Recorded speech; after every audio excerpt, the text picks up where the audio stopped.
Hello friends, Mallu tips and തോട്ട്സിൻ്റെ പുതിയ വീഡിയോയിലേക്ക് സ്വാഗതം. പ്രധാനപ്പെട്ട 4 അപ്ഡേറ്റുകളാണ് ഇന്നത്തെ വീഡിയോയിലൂടെ വിശദമാക്കുന്നത്. വീഡിയോ ലൈക്ക് ചെയ്ത് കാണുന്നതിനൊപ്പം നിങ്ങൾ ഈ ചാനൽ ആദ്യമായാണ് കാണുന്നതെങ്കിൽ ദയവായി സബ്സ്ക്രൈബ് ചെയ്ത് സപ്പോർട്ട് ചെയ്യുക. മാത്രമല്ല അതോടൊപ്പമുള്ള ബെല്ലൈക്കൺ കൂടി എനേബിൾ ചെയ്യുകയാണെങ്കിൽ ഞാൻ അപ്ലോഡ് ചെയ്യുന്ന ഇൻഫോർമേറ്റീവായ എല്ലാ വീഡിയോസിൻ്റെയും നോട്ടിഫിക്കേഷൻ നിങ്ങൾക്ക് ലഭിക്കുന്നതാണ്. അപ്പോൾ നമുക്ക് വീഡിയോയിലേക്ക് പോകാം. ആദ്യത്തെ അറിയിപ്പ്, സംസ്ഥാനത്ത് 1 ലക്ഷം രൂപയ്ക്ക് താഴെ മുദ്രവില വരുന്ന രജിസ്ട്രേഷൻ ഇടപാടുകൾക്ക് ഇ സ്റ്റാമ്പിംഗ് സംവിധാനം നടപ്പിലാക്കാൻ തീരുമാനിച്ചു.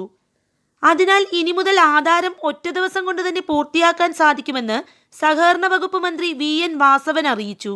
അടുത്തൊരറിയിപ്പ്, കേരള സർക്കാർ നടപ്പാക്കി വന്ന കേന്ദ്ര സർക്കാരിൻ്റെ ആരോഗ്യ ഇൻഷുറൻസ് പദ്ധതിയുമായി ബന്ധപ്പെട്ട് അറിഞ്ഞിരിക്കേണ്ട വിവരങ്ങളാണ്. നേരത്തെ തന്നെ എല്ലാവരും ആരോഗ്യ ഇൻഷുറൻസ് പദ്ധതിയിൽ അംഗത്വം എടുത്തിരുന്നു. പിന്നീട് ഇത് പുതുക്കാനോ പുതിയ അംഗങ്ങളെ ചേർക്കുവാനോ ഉള്ള അവസരം നൽകിയിരുന്നില്ല. പലർക്കുമുള്ളൊരു സംശയമായിരുന്നു ഇത് പുതുക്കിയില്ലെങ്കിൽ ഇതിൻ്റെ പ്രയോജനം ലഭിക്കുമോ എന്നുള്ളത്.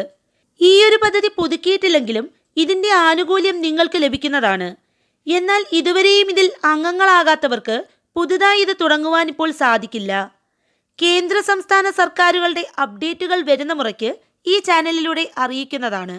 മൂന്നാമത്തെ അറിയിപ്പ്, തമിഴ്നാട്ടിലെ ബഡ്ജറ്റ് പ്രഖ്യാപനത്തിൽ സർക്കാർ സ്കൂളുകളിൽ പഠിക്കുന്ന വിദ്യാർത്ഥികൾക്ക് 1000 രൂപ വീതം പ്രതിമാസം സഹായം നൽകുമെന്ന് ധനമന്ത്രി പ്രഖ്യാപിച്ചു.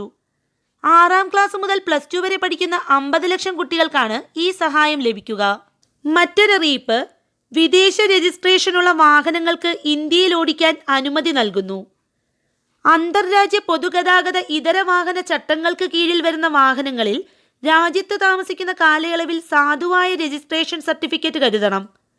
സാധുവായ ഡ്രൈവിംഗ് ലൈസൻസ് അല്ലെങ്കിൽ അന്തർദേശീയ ഡ്രൈവിംഗ് പെർമിറ്റ്, കൂടാതെ ഇൻഷുറൻസ് പോളിസി, മലിനീകരണ നിയന്ത്രണ സർട്ടിഫിക്കറ്റ് എന്നീ രേഖകളും ഉണ്ടായിരിക്കണം. ഈ വീഡിയോ നിങ്ങൾക്ക് ഉപകാരപ്രദമായെന്ന് കരുതുന്നു. മറ്റൊരു വീഡിയോയുമായി വീണ്ടും കാണാം.